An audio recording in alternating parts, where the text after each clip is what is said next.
Después de José, nos toca ver Moisés. Lo vamos a hacer en un par de presentaciones.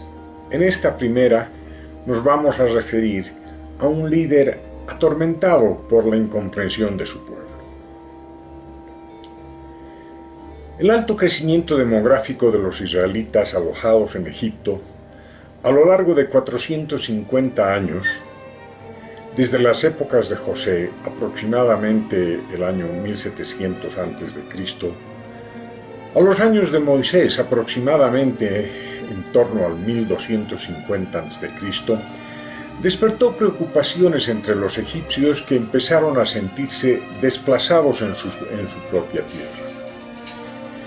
Quienes llegaron a superar una hambruna temporal en la tierra prometida, se olvidaron de esa tierra y se instalaron no como huéspedes circunstanciales, sino como ciudadanos permanentes, pero ciudadanos de segunda clase en Egipto. Ellos eran los asiáticos, los que se dedicaban a quehaceres menores sin tierra ni autoridades propias. Después de varias generaciones llegaron al poder nuevos faraones y nuevas cortes reales que no habían escuchado de José ni sabían de las condiciones de la llegada de los israelitas a Egipto. Estas nuevas autoridades impusieron a los asiáticos restricciones y obligaciones de residencia cada vez más duras hasta someterlos a un cautiverio esclavizante. No se puede hablar de un exilio porque de los 12 o 15 hijos e hijas de Jacob, con sus respectivas familias y allegados, la población de israelitas en Egipto se multiplicó geométricamente. Por ello, antes que exilio podríamos usar las figuras de incubación o de multiplicación de israelitas de sangre en una casa ajena, en una casa de propiedad de los egipcios. Esta era la característica de una población subalterna, sin tierras ni techos propios, arrimada a un pueblo fuerte y poderoso del cual obtienen todo, o casi todo. Es claro que no logran identidad, derechos ciudadanos y tampoco la propiedad de la tierra. Es así como nace este pueblo en tierras prestadas y con referentes geográficos ajenos.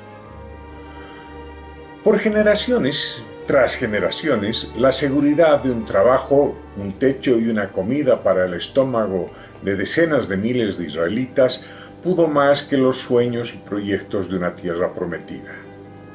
Muchos ni siquiera sabían cuál era la supuesta tierra prometida de sus mayores.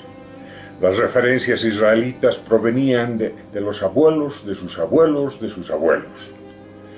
Las noticias de los que conducían caravanas y traían esclavos del norte eran de una tierra seca, dominada por guerreros crueles y sanguinarios. Unos cuantos la idealizaban en torno a los relatos míticos que pasaban de boca a oído de una generación a otra. Se trataba de una tierra que se la percibía lejana y quizás hostil, mucho más hostil y mucho más lejana de lo que realmente era. Había miles de excusas y razones para no hablar de las tierras de Canaán entre aquellos que habían nacido y crecido con la falsa seguridad de quienes dependen de los amos proveedores. Tal dependencia, sin embargo, con los años se hacía cada vez más cruel, hasta el extremo que un faraón dictaminaría la muerte de todos los israelitas recién nacidos, ya que estos se multiplicaban en exceso. Una población de esclavos en rápido crecimiento se habría convertido en una amenaza inminente para la población de Egipto. En esas circunstancias resurge la idea de una tierra prometida que había sido abandonada hace mucho tiempo, en illo tempore. Una tierra donde la vida era mejor que el cautiverio. En esas circunstancias aparece otro israelita príncipe de Egipto. Nos referimos a Moisés, el salvado por las aguas. Moisés nace en una familia de esclavos, pero gracias a un ardid familiar crece en medio de las comodidades de una casa real.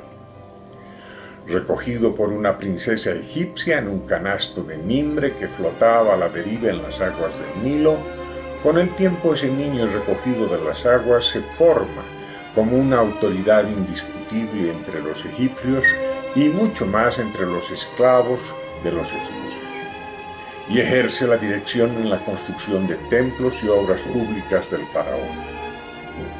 Aprende música y geometría, matemáticas e ingeniería, pero sobre todo aprende a mandar, a ejercer el poder y el comando indiscutido de una autoridad respaldada por recursos de todo tipo, especialmente los recursos que emergen de una familia real jamás cuestionada por ser considerada divina, y por el uso cotidiano y cruel e ilimitado de la fuerza.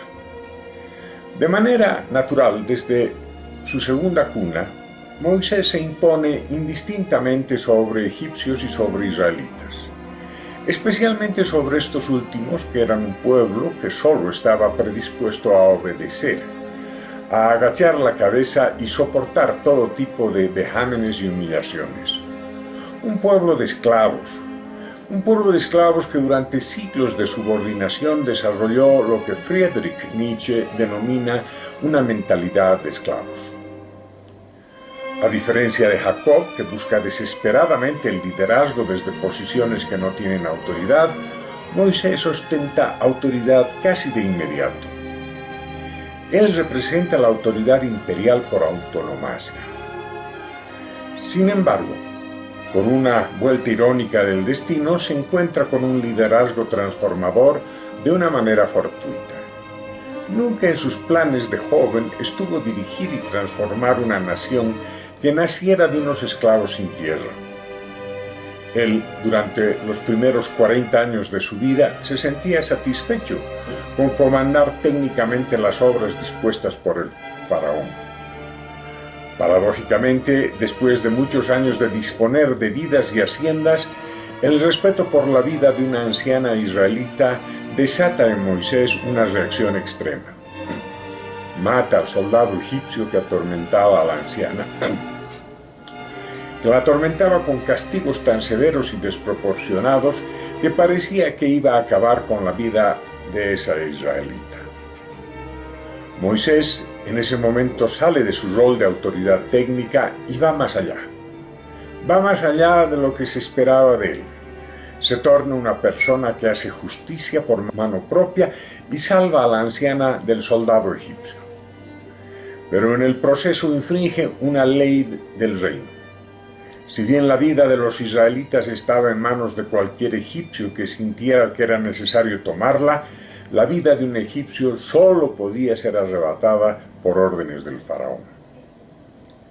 Desesperado por el asesinato, Moisés escapa de Egipto y se interna en un desierto desconocido para él y para los egipcios. Nos referimos al Sinaí.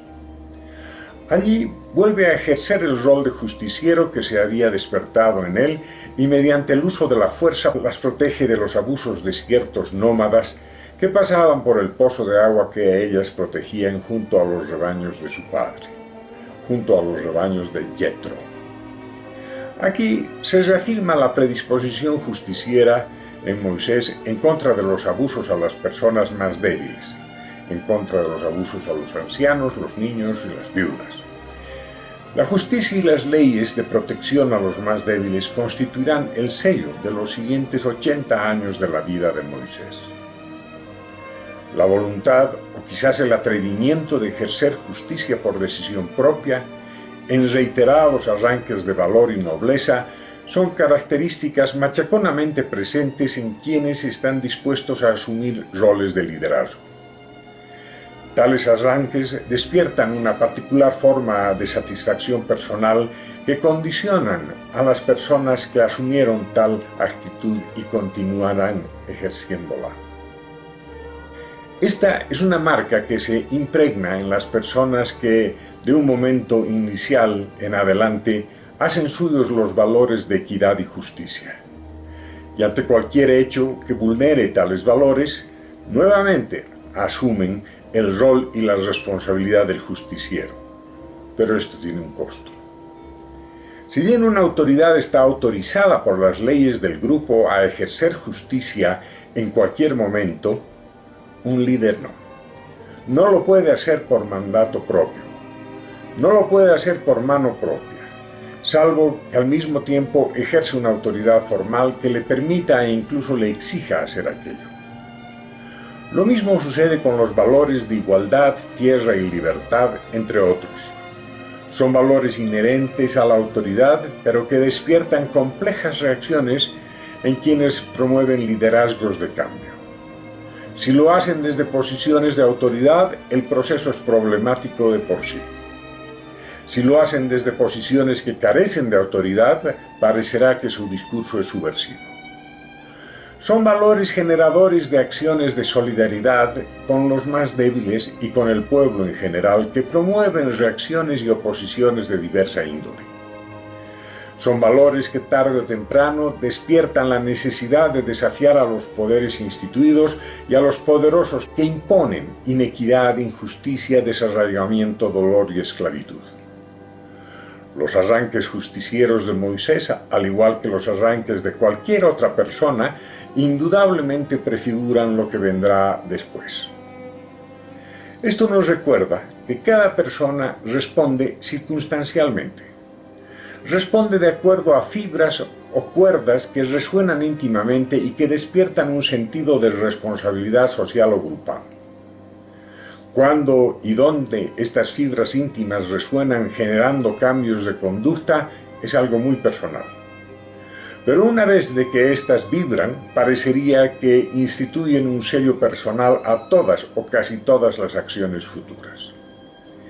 En el caso de Moisés, algo que anteriormente había ocurrido en muchas ocasiones, es decir, los abusos a una esclava, desencadenan por primera vez en él una reacción violenta, fruto de su indignación, y promueven una acción directa que le genera angustias y le obliga a huir, al recluirse en sí mismo en la soledad de un desierto. Con la huida, Moisés pierde la legitimidad de su antigua autoridad. Pierde toda posibilidad de liderar un cambio desde la estructura de autoridad establecida en Egipto para corregir un sistema de maltratos. Este patrón de conducta, de desafío primero y de huida después, será característico de Moisés. Es algo también típico en la conducta de muchas personas, las cuales, al igual que Moisés, hacen algo importante para después huirle al seguimiento y a la consumación del cambio que tal acción puede generar. Esto nos debería alertar acerca de los patrones de inicio y los roles recurrentes, porque ya en los primeros arranques de cambio o de justicia en los que se ve involucrada una persona, se encuentran las bases del liderazgo que la caracterizarán por el resto de sus días. Incluso en los casos en los que el desafío está seguido por el temor y la huida. En este sentido, y en contextos muy personales, es importante meditar y aclarar. ¿Cuál fue nuestra primera manifestación de coraje para asumir un rol que no estaba autorizado, que no estábamos autorizados a ejercer? ¿Cuál fue nuestra reacción ante tal atrevimiento? Las respuestas a estas interrogantes, en la medida en que sean honestas, ayudarán a comprender lo que nos inquieta y hace reaccionar de manera justiciera y nos convoca a ejercer roles que van más allá de nuestras comodidades cotidianas. Valga la reiteración, tales reacciones, tales patrones de inicio y tales roles se repetirán una y otra vez en nuestras vidas porque tocan las fibras más profundas que nos motivan a ir más allá de nuestra cómoda cotidianidad. Comúnmente se dice que Moisés pasó 40 años en la corte del faraón como autoridad y 40 años en el desierto como un simple pastor, desaprendiendo las distorsiones de la autoridad imperial y aprendiendo las dimensiones humanas de una familia y de un pueblo. Posteriormente pasaría 40 años en el desierto ejerciendo un liderazgo transformador que acabaría con la esclavitud física, mental y espiritual de buena parte de los egipcios y arameos que habían quedado sin tierra, así como de los esclavos de diferentes procedencias que se unieron en la huida de los asiáticos y se convertirían en parte del nuevo pueblo de Israel. En este contexto emerge la imagen del desierto, que si bien es una realidad cotidiana en la región que va desde el Sinaí hasta el Mar Muerto, va más allá de ser un referente simplemente geográfico. Denota también una metáfora que refleja la angustiante realidad de un ámbito hostil en el que se perfilan cambios y transiciones. Un ámbito en el cual un líder transformacional tiene que aprender a vivir. Un esfuerzo muchas veces solitario en un terreno inexplorado, inhóspito, abandonado, yermo, infecundo, baldío, carente de asistencias y referencias conocidas, y bajo las presiones de fuerzas oscuras, ajenas o inéditas. Cruzar el desierto es el desafío de todo liderazgo y de toda construcción social. Pero incluso en los desiertos más agrestes, siempre habrán nuevas referencias y nuevos apoyos, por muy reducidos o limitados que estos se muestren. La capacidad de encontrar esos recursos diferencia a los conductores entre sí. Diferencia a los efectivos líderes que se separan de los angustiados y fatigosamente abrumados por las circunstancias. Y los separa a sí mismo de los conducidos, quienes literalmente se sienten perdidos y amenazados en y por el desierto. En su primera incursión en el desierto, Moisés aprende mucho acerca de los apoyos y recursos disponibles, lo cual servirá para que 40 años después él pueda conducir con mayor efectividad a un grupo particularmente heterogéneo de personas que no tenían mayores referencias grupales o ciudadanas más allá de la dependencia que les había creado su cautiverio. Así, en la soledad de la vivienda de Jetro y con el amor de Séfora, la mayor de las hijas de Jetro, Moisés se encuentra a sí mismo en una dimensión diferente, en un rol diferente.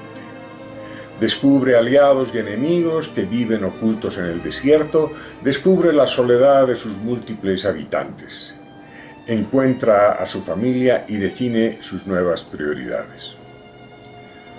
Durante esos 40 años de desaprendizaje del poder despótico y de aprendizaje del humanismo de la familia y de las estructuras más íntimas de identidad, acogida y reconocimiento comunitario, Moisés, en el corazón de la montaña, toma contacto con un Dios potente y tonante, quien apalabra y define por él tales estructuras de acogida, identidad y reconocimiento para un pueblo que había perdido toda referencia de tierra prometida o de pueblo elegido durante su cautiverio.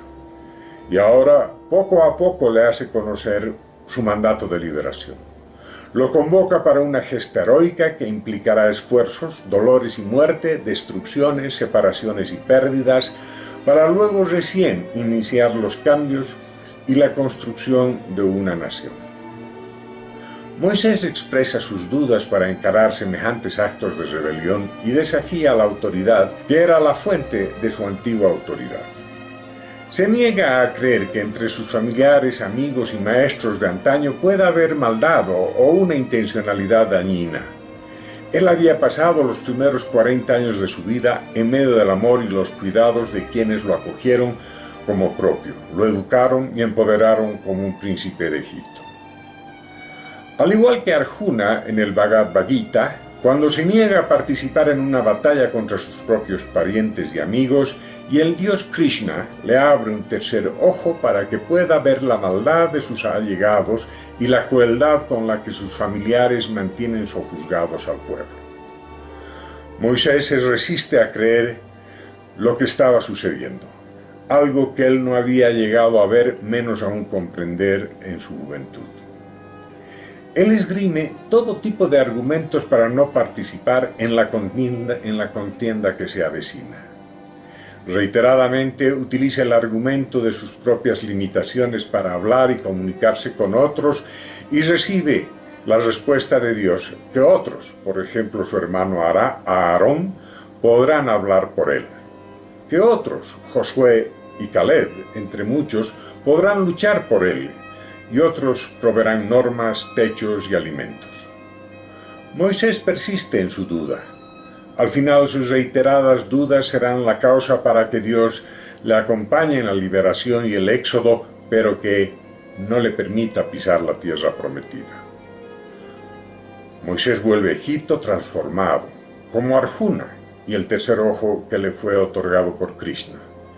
Pero esta vez, capturado e iluminado por una luz que lo torna apantallante, carismático, seguro, decidido, firme e inconmovible en su propósito, a pesar de que sus dudas y sus preocupaciones no dejan de perseguirlo.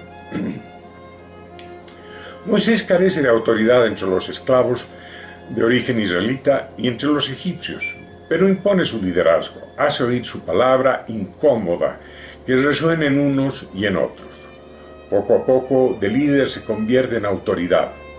Es autorizado a hablar en nombre de los cautivos.